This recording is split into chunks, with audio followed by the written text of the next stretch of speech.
നമ്മൾ ഇന്ന് തയ്യാറാക്കാൻ പോകുന്നത് ഒരു നാടൻ മാങ്ങ അച്ചാറാണ്. അപ്പം അതെങ്ങനെയാണ് ഉണ്ടാക്കുന്നതെന്ന് നോക്കിയാലോ?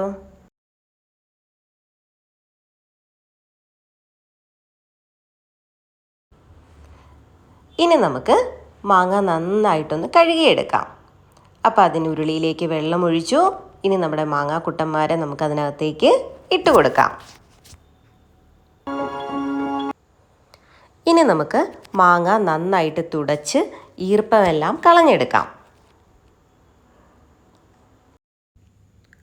അങ്ങനെ നമ്മൾ ഓരോ മാങ്ങയും ഒരു ഉണങ്ങിയ തുണി ഉപയോഗിച്ചുകൊണ്ട് തുടച്ച് ഈർപ്പമെല്ലാം കളഞ്ഞ് വൃത്തിയാക്കി എടുത്തു. ഇനി നമുക്ക് മാങ്ങ അരിഞ്ഞെടുക്കണം. ഞാനിവിടെ വലിയ കഷ്ണങ്ങളായിട്ടാണ് മുറിച്ചെടുത്തിരിക്കുന്നത്. നമുക്ക് എല്ലാ മാങ്ങകളും അങ്ങനെ വലിയ കഷ്ണങ്ങളായിട്ട് മുറിച്ചെടുക്കാം. ഇനി നമുക്ക് അതിനാവശ്യമുള്ള ഉപ്പ് കൂടെ ചേർത്ത് നന്നായി ഇളക്കി കുറച്ചു നേരം റെസ്റ്റ് ചെയ്യാൻ വെക്കാം. ഇനി നമുക്ക് അച്ചാറിന് ആവശ്യമായിട്ടുള്ള ഇഞ്ചിയും വെളുത്തുള്ളിയും ഒന്ന് ചതച്ചെടുക്കാം. അതുകൂടാതെ നമ്മുടെ വീട്ടിൽ നിന്നും പൊട്ടിച്ച കറിവേപ്പിലയും കാന്താരി മുളകുമാണ് നമ്മളിവിടെ അച്ചാറിന് വേണ്ടി ഉപയോഗിക്കുന്നത്. ഇനി നമ്മുടെ ഉരുളി വെച്ചു. അതിലേക്ക് നമ്മൾ കുറച്ച് നല്ലെണ്ണ ഒഴിച്ചു കൊടുത്തു.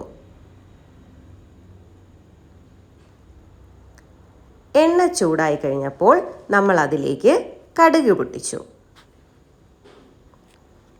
ഇനി അതിലേക്ക് നമ്മൾ ചതച്ച് വെച്ച ഇഞ്ചി ആദ്യം ഇട്ട് കൊടുത്തു.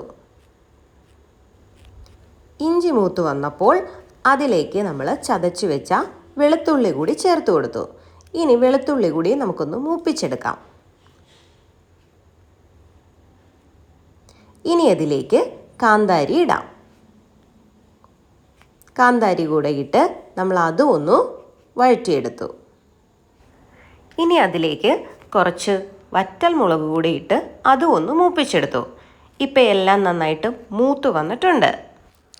ഇനി ഇതിലേക്ക് പൊടികൾ ഓരോന്നായിട്ട് ചേർത്ത് കൊടുക്കാം. ആദ്യം നമ്മൾ ഉലുവാപ്പൊടി ഇട്ടു. പിന്നീട് കുറച്ച് നല്ല ജീരകം ചേർത്തു. ഇനി നമുക്ക് നന്നായിട്ടൊന്നുകൂടി മൂപ്പിച്ചെടുക്കാം. അതിനുശേഷം നമ്മൾ ആവശ്യത്തിനുള്ള മുളക് പൊടി കൂടി ചേർത്ത് നന്നായിട്ടൊന്ന് മൂപ്പിച്ചെടുക്കാം. ഇനി അടുത്തതായിട്ട് നമുക്ക് കായമാണ് ചേർത്ത് കൊടുക്കേണ്ടത്. ഇവിടെ നമുക്ക് പൊടിക്കായം ഇല്ലാത്തത് കൊണ്ട് കട്ടക്കായമാണ് ഉപയോഗിച്ചത്. ഇനി ഇതിലേക്ക് ആവശ്യത്തിനുള്ള വിനാഗിരി കൂടി ചേർത്ത് നന്നായി യോജിപ്പിക്കാം. ഇതിലേക്ക് അരിഞ്ഞു വെച്ച മാങ്ങ കൂടി ചേർത്ത് കൊടുക്കാം. ഇനി ഇതെല്ലാം മാങ്ങയിലേക്ക് അരപ്പെല്ലാം നന്നായിട്ട് മാങ്ങയിൽ യോജിക്കുന്ന തരത്തിൽ നമുക്ക് നന്നായിട്ട് ഇളക്കി കൊടുക്കാം. നമ്മൾ മാങ്ങ ഉപ്പിൽ കുഴച്ചാണ് വെച്ചിരുന്നത്. എന്നാലും കുറച്ചുകൂടെ ഉപ്പ് ആവശ്യമാണ്. അതുകൊണ്ട് നമ്മൾ കുറച്ചുകൂടെ ഉപ്പ് കൂടി ചേർത്തു. ഇനി ഇത് നന്നായിട്ട് എല്ലാം കൂടി ഒന്നുകൂടി യോജിപ്പിച്ചെടുക്കാം. ഇപ്പോൾ നമ്മുടെ സ്വാദിഷ്ടമായ മാങ്ങ അച്ചാർ റെഡിയായിരിക്കുകയാണ്.